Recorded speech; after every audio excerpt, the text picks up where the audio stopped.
వేటూరి గారి పాటలని ఆయన వాక్య ప్రయోగాల్ని ఎలా అర్థం చేసుకోవాలి? నేను లాస్ట్ టైం 'సితారా' సినిమాలకు సంబంధించిన ఒక పాట గురించి పెట్టాననమాట. అయితే ఆ పాటలో నేను అన్వయం చేసుకుంది ఎంతమంది ఒప్పు అన్నారో అంతమంది తప్పు అని కూడా అన్నారు. ఓకే, అంటే మనం ఎలా అన్వయం చేసుకుంటున్నామనే దాన్ని బట్టి అర్థం ఉంటుంది. అది మామూలు సహజంగా అందరికీ ఉండే అభిప్రాయం. కాకపోతే ఇక్కడ ఒక చిన్న డిబేట్ ఏంటంటే, అంటే అక్కడ కామెంట్ సెక్షన్లో జరిగిన డిబేట్ గురించి మాత్రమే మాట్లాడుతున్నాను. ఇది కేవలం తెలుగు భాష గొప్పతనం మాత్రమే అనేది కొంతమంది అభిప్రాయం. వాళ్ళ అభిప్రాయం వాళ్ళకి చెప్పే స్వేచ్ఛ ఉంటుంది. కానీ నేననేది ఏంటంటే, మన తెలుగులో ఇంత సొబగు ఉందని, ఇంత గొప్ప పదాలు ఉన్నాయని వాటిని గుర్తు చేయడానికైనా అప్పుడప్పుడు కొంతమంది రచయితలు అవసరం మనకి. సో అలాంటి వాళ్ళ జాబితాలో వేటూరి సుందరరామూర్తి గారు ఒకళ్ళు. పూర్తిగా ఆయనే అని చెప్పడం లేదు నేను. అంటే ఆ స్థానంలో ఇంకా వేరే ఏ రచయిత ఉన్నా కూడా అంతే విధంగా వాళ్ళని గౌరవించుకోవాలి. ఎందుకంటే మన తెలుగులో ఉన్న అందాన్ని మనకి ఇంత గొప్ప భాష అని మనం అనుకుంటున్నాం. కానీ అది మర్చిపోకముందే ఒకళ్ళు గుర్తు చేసే వాళ్ళు ఒకళ్ళు కావాలి. అది నా ఉద్దేశంలో, నేను అభిమానిని కాబట్టి నేను వేటూరి పాటల్లో దాన్ని నేను చూశాను. మిగతా వాళ్ళు ఇంకో వేరే పాటల్లో చూసుండొచ్చు, లేకుంటే వేరే ఏదైనా రచనల్లో చూసుండొచ్చు. అందమైన వాక్యం, ఒక రసవంతంగా రాసే వాక్యమే కావ్యంతో సమానం అనేది కూడా మనమే నానుడి చెప్పుకుంటాం ఇప్పుడు. అలాంటప్పుడు అలాంటి వాక్యాలని, అలాంటి పద ప్రయోగాలని, అలా కొత్త ఆ ఎక్స్పెరిమెంట్స్ని మనం అంటే గుర్తు చేసుకోవాలి కదా అనేది నా ఒపీనియన్. ఇంకొకటి, వేటూరి గారి గురించి ఎలాగో సందర్భం వచ్చింది కాబట్టి మనం మాట్లాడుకుంటే, సప్తపది సినిమాలో, అంటే చాలామందికి తెలిసే ఉంటుంది, కామెంట్ సెక్షన్లో కూడా కొంతమంది, అంటే నా ప్రీవియస్ వీడియో కామెంట్ సెక్షన్లో కూడా కొంతమంది పెట్టారనమాట. సప్తపది సినిమాలో అచ్చెరువున అనే ఒక పదప్రయోగం చేశారు వేటూరి గారు. అశ్లేష ఉంటుంది అందులో.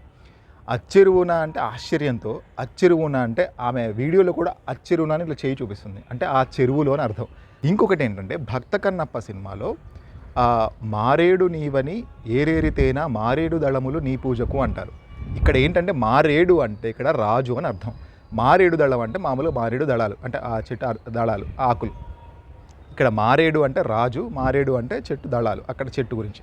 అంటే ఇందులో కూడా శ్లేష ఉంది. మరి ఇలాంటి శ్లేషల గురించి, అంటే తెలుగులో ఉన్న గొప్పతనం గురించి చెప్పేవాళ్ళు కూడా ఉండాలి కదా. సో నేను అది ఆయన పాటల్లో గమనించాను కాబట్టి నేను చెప్పాను. మీకు కూడా ఇలాంటి, అంటే మన తెలుగులో పాటల్లో కావచ్చు, ఎక్కడైనా ఇలాంటి శ్లేషలు ఉంటాయి, మన శబ్దాలంకారాలు ఉంటాయి, అర్థాలంకారాలు ఉంటాయి, రకరకాల గొప్ప దాన్ని, అంటే ఆ ప్రయోగాలకు సంబంధించిన ఏదైనా కావచ్చు. ఇది చాలా యూనిక్గా ఉందని అనిపించింది ఏదైనా మనం డిస్కస్ చేసుకుందాం. మన కామెంట్ సెక్షన్లో పెట్టండి. తెలుగు భాష అంటే పూర్తిగా దాని గురించి ఎవరికి తెలియకుండా పోతుంది అని అనుకున్న ప్రతిసారి ఇలాంటి పాటల గురించి, ఇలాంటి సాహిత్యం గురించి మనకు చర్చ వస్తే కొంతైనా కాస్త తెలుగు గురించి మాట్లాడుకునే అవకాశం వస్తుంది. నా అన్వయం తప్పు ఒప్పుల గురించి ఇక్కడ డిస్కషన్ కాదు, కానీ కనీసం ఏది ఒప్పు ఏది తప్పు అనే చర్చన జరుగుతుంది. కేవలం అది నా సెంట్రిక్గా కాకుండా పూర్తిగా అందరూ డిస్కస్ చేసుకునే ఒక చర్చా వేదికలాగా మార్చాలన్నదే నా యూట్యూబ్ ఛానల్ పెట్టడం వెనుక ఉద్దేశం అన్నమాట.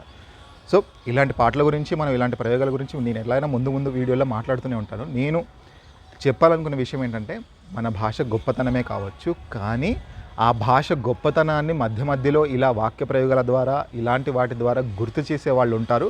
వాళ్ళని కూడా గుర్తు పెట్టుకుందాం అని చెప్పడానికి ఈ వీడియో అనమాట. మనం ఎలా అన్వయించుకోవాలి, వేటూరి పాటల్ని ఎలా అన్వయించుకోవాలి అనేది మీకే, అంటే మీ అభిప్రాయం ఏంటి? ఆయన పదప్రయోగాల గురించి కావచ్చు, ఏదైనా కావచ్చు, ఆయన్ని ఎలా అర్థం చేసుకోవాలి అనే మీకు ఒక అభిప్రాయం ఉంటుంది కదా. ఆ అభిప్రాయాన్ని కామెంట్ సెక్షన్లో పెట్టండి, మనం చర్చిద్దాం. ఆ తర్వాత వీడియోలు కూడా ఫాలో అవుతూ ఉండండి. ఈ చర్చ అనేది కంటిన్యూ చేద్దాం.